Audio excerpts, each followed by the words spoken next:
Selanjutnya, kita akan mengetahui tahapan-tahapan review PAPBJ.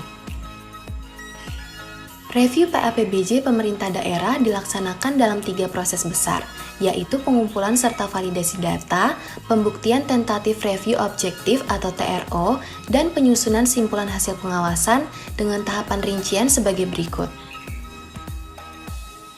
Tahap 1. Perencanaan. Pada tahap ini, perwakilan BPKP menyusun perencanaan penugasan dengan memperhitungkan sumber daya yang tersedia.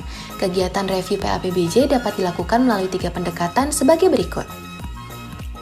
Yang pertama, review dilakukan oleh tim BPKP. Kedua, review dilakukan oleh tim BPKP dan APIP daerah.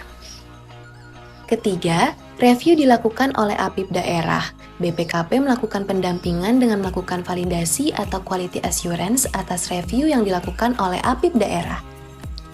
Tahap kedua, pelaksanaan.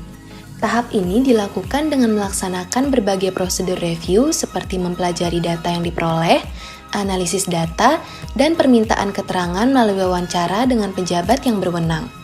Selain itu, pada tahap ini tim review juga melakukan berbagai prosedur untuk membuktikan TRO. Sehingga dibutuhkan kemampuan analisis data untuk menunjang pembuktian tersebut. Tahap pelaksanaan review PAPBJ terbagi menjadi 4 langkah, yaitu entry meeting, pengumpulan data dan informasi, pengujian TRO, dan pendokumentasian kertas kerja dan validasi data. Tujuan dilaksanakannya entry meeting atau pembicaraan pendahuluan adalah untuk melakukan koordinasi demi menyampaikan maksud dan tujuan kegiatan review PAPBJ daerah. Diharapkan dengan adanya koordinasi ini dapat diperoleh dukungan data yang lengkap serta penyamaan persepsi antar pihak yang menjadi penanggung jawab dalam realisasi anggaran dan PBJ daerah. Selanjutnya yaitu pengumpulan data dan informasi. Tujuan dari kegiatan ini adalah untuk memperoleh data dan informasi yang diperlukan untuk pelaksanaan review PAPBJ pemerintah daerah. Setelahnya akan dilakukan pengujian TRO. Pengujian TRO memiliki sasaran review per triwulan yang akan dirincikan sebagai berikut. Untuk triwulan 1, sasaran yang pertama yaitu menilai postur belanja daerah. Dengan TRO, Pemda belum menyusun APBD dengan memperhatikan prioritas belanja daerah sesuai regulasi, dan Pemda tidak mampu menyusun APBD sesuai aspirasi maupun prioritas daerah karena penerapan PMK nomor 212 /PMK 07 /2022. Kemudian sasaran yang kedua yaitu analisis kemandirian fiskal.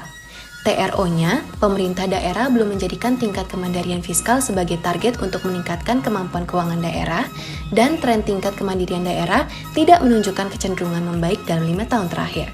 Kemudian, sasaran yang ketiga yaitu analisis dukungan alokasi keuangan daerah untuk pengendalian inflasi daerah. TRO-nya yaitu pemerintah daerah belum optimal dalam menganggarkan belanja untuk pengendalian inflasi daerah, kegiatan pengendalian inflasi tidak sesuai dengan regulasi, dan belanja pengendalian inflasi tidak dianggarkan secara spesifik, hanya disiapkan dalam BTT. Kemudian sasaran yang keempat, yaitu analisis anggaran kas dan proyeksi serapan belanja per triwulan tahun 2023.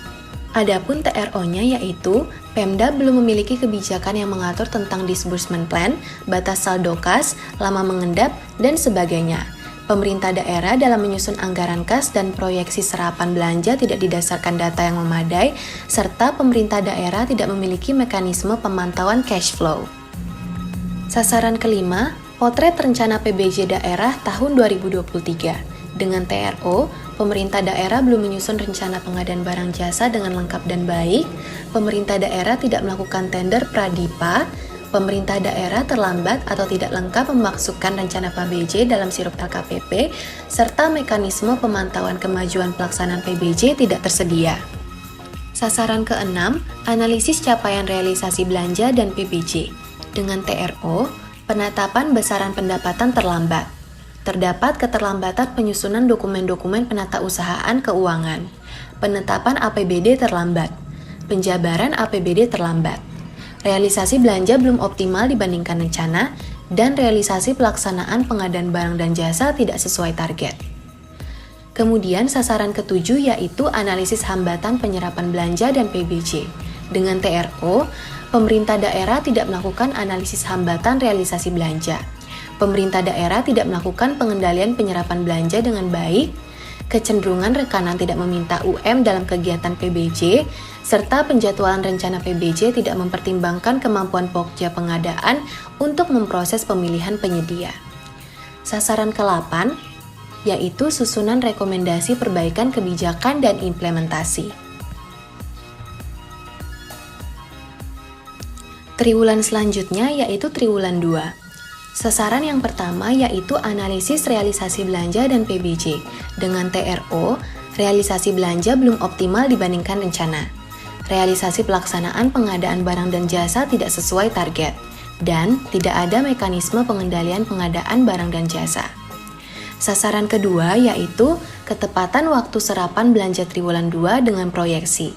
Dengan TRO, pemerintah daerah tidak melaksanakan belanja sesuai dengan rencana dan proyeksi yang disusun. Pemerintah daerah dalam menyusun anggaran kas dan proyeksi serapan belanja tidak didasarkan data yang memadai. Dan pemerintah daerah tidak memiliki mekanisme pemantauan cash flow. Sasaran ketiga yaitu hambatan terkait realisasi belanja dan PBJ.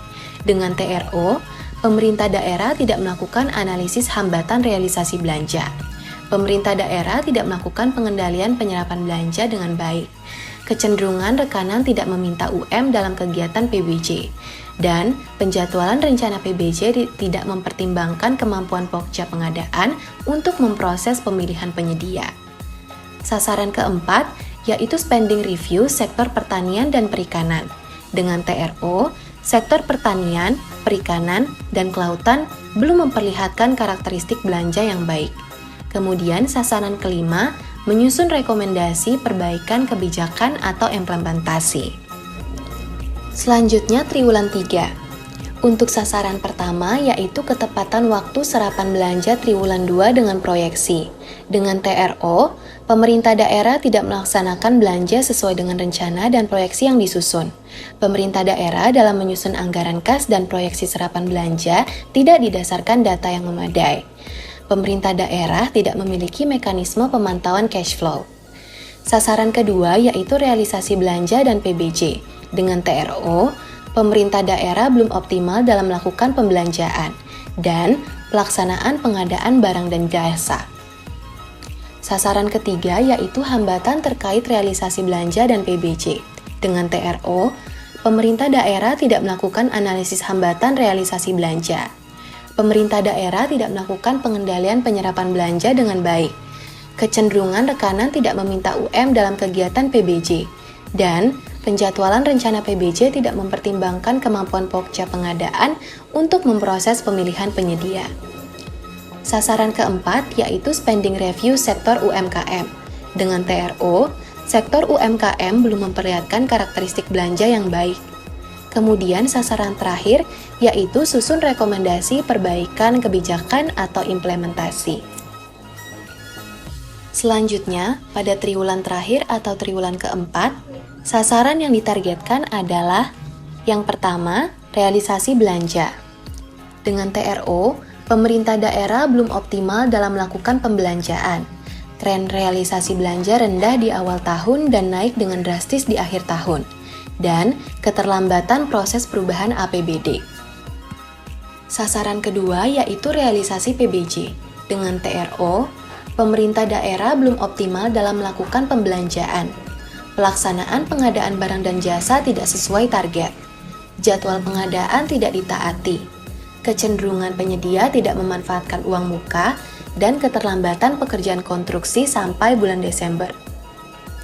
Sasaran ketiga yaitu spending review sektor pariwisata. Dengan TRO, sektor pariwisata belum memperlihatkan karakteristik belanja yang baik. Kemudian sasaran keempat yaitu susunan rekomendasi perbaikan kebijakan atau implementasi.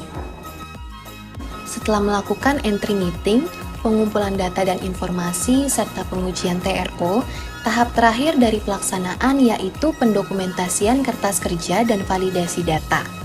Tujuan dilaksanakannya pendokumentasian kertas kerja dan validasi data adalah untuk mendokumentasikan hasil review PAPBJ daerah. Setelah melalui tahap pelaksanaan, Tahap ketiga yaitu melakukan komunikasi dan pelaporan. Tahap ini merupakan tahap akhir dari review PAPBJ. Pada tahap ini, perwakilan BPKP akan menyusun hasil review menjadi laporan kompilasi hasil review PAPBJ Pemda dalam bentuk surat. Surat tersebut ditujukan kepada Deputi Kepala BPKP Bidang PPKD yang sekaligus ditembuskan kepada Gubernur dan APIP Provinsi. Berikut ini adalah lampiran pertama yang merupakan format laporan review PAPBJ yang ditujukan kepada Gubernur, Bupati, atau Wali Kota di provinsi setempat. Berikut juga dilampirkan lampiran kedua, yang merupakan format laporan review PAPBJ yang ditujukan kepada Deputi Kepala BPKP Bidang PPKD. Demikian video pembelajaran mengenai petunjuk teknis review PAPBJ. Semoga bermanfaat dan bisa membantu rekan-rekan sekalian dalam belajar. Terima kasih.